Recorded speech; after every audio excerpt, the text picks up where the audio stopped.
ಕನ್ನಡ ನಾಡು, ಇದು ಕನ್ನಡಿಗರ ನಾಡಿಮಿಡಿತ.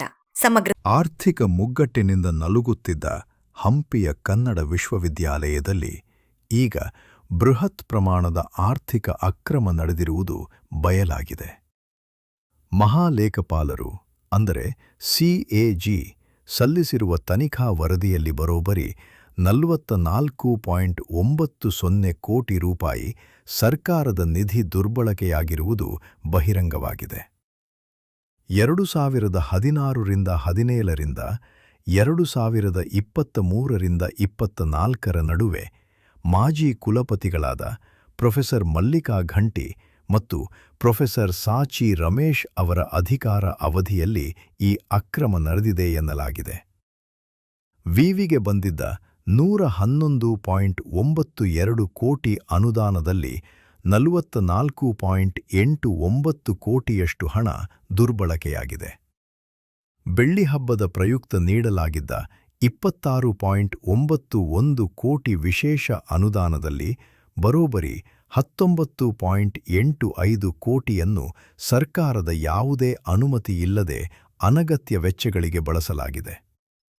ಅಷ್ಟೇ ಅಲ್ಲ, ಕೆಕೆಆರ್ಡಿಬಿ ಅಭಿವೃದ್ಧಿ ನಿಧಿ ಹಾಗೂ ಶಾಸನಬದ್ಧ ವೇತನ ಅನುದಾನವನ್ನು ನಿಯಮಬಾಹಿರವಾಗಿ ಬೇರೆಡೆಗೆ ವರ್ಗಾಯಿಸಲಾಗಿದೆ.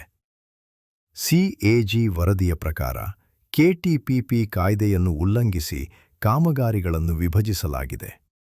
ಹಳೆಯ ಕುರ್ಚಿಗಳನ್ನೇ ತೋರಿಸಿ ಬೋಗಸ್ ಬಿಲ್ಗಳನ್ನು ಸೃಷ್ಟಿಸಲಾಗಿದೆ. ಇನ್ನು ಕುಲಪತಿಗಳ ವೈಯಕ್ತಿಕ ಶಾಪಿಂಗ್ ಹಾಗೂ ಪ್ರವಾಸ ವೆಚ್ಚಗಳಿಗೂ ಸಾರ್ವಜನಿಕ ಹಣವನ್ನೇ ಬಳಸಲಾಗಿದೆ ಎಂಬ ಆಘಾತಕಾರಿ ಅಂಶ ಹೊರಬಂದಿದೆ. ಮತ್ತೊಂದೆಡೆ ಆರ್ಥಿಕ ಇಲಾಖೆಯ ಅನುಮತಿ ಇಲ್ಲದೆ ಹೆಚ್ಚುವರಿ ಹೊರಗುತ್ತಿಗೆ ಸಿಬ್ಬಂದಿಯನ್ನು ನೇಮಿಸಿಕೊಂಡಿದ್ದರೆ ಏದ ಅತಿಥಿ ಉಪನ್ಯಾಸಕರು ಮತ್ತು ಸಿಬ್ಬಂದಿಗೆ ಕಳೆದ 22 ತಿಂಗಳಿ ಏದ ವೇತನವೇ ಸಿಕ್ಕಿಲ್ಲ. ಜೊತೆಗೆ ಅಪೂರ್ಣ ಕಾಮಗಾರಿಗಳು ಹಾಗೂ ಐಟಿ ಉಪಕರಣಗಳ ಖರೀದಿಯಲ್ಲೂ ಕೋಟ್ಯಂತರ ರೂಪಾಯಿ ಪೋಲಾಗಿದೆ.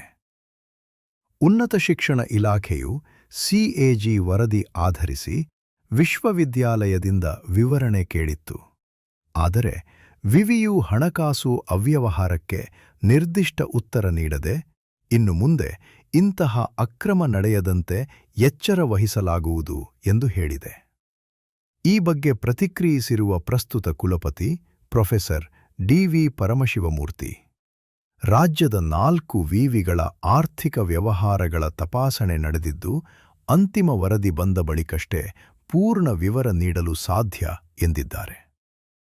ಜ್ಞಾನದ ದೀವಿಗೆಯಾಗಬೇಕಿದ್ದ ವಿಶ್ವವಿದ್ಯಾಲಯದಲ್ಲಿ ಇಂತಹ ಕೋಟ್ಯಂತರ ರೂಪಾಯಿ ಅಕ್ರಮ ನಡೆದಿರುವುದು ಶಿಕ್ಷಣ ಪ್ರೇಮಿಗಳ ಆಕ್ರೋಶಕ್ಕೆ. ಸಮಗ್ರ ಸುದ್ದಿಗಳಿಗಾಗಿ ತಪ್ಪದೆ ನೋಡಿ ಕನ್ನಡ ನಾಡು ವಾಹಿನಿ. ಸಬ್ಸ್ಕ್ರೈಬ್ ಮಾಡಿಕೊಳ್ಳಲು ಕೂಡಲೇ ಪಕ್ಕದಲ್ಲಿ ಕಾಣುವ ಬೆಲ್ ಐಕಾನ್ ಕ್ಲಿಕ್ ಮಾಡಿ ನೋಟಿಫಿಕೇಶನ್ ಪಡೆಯಿರಿ.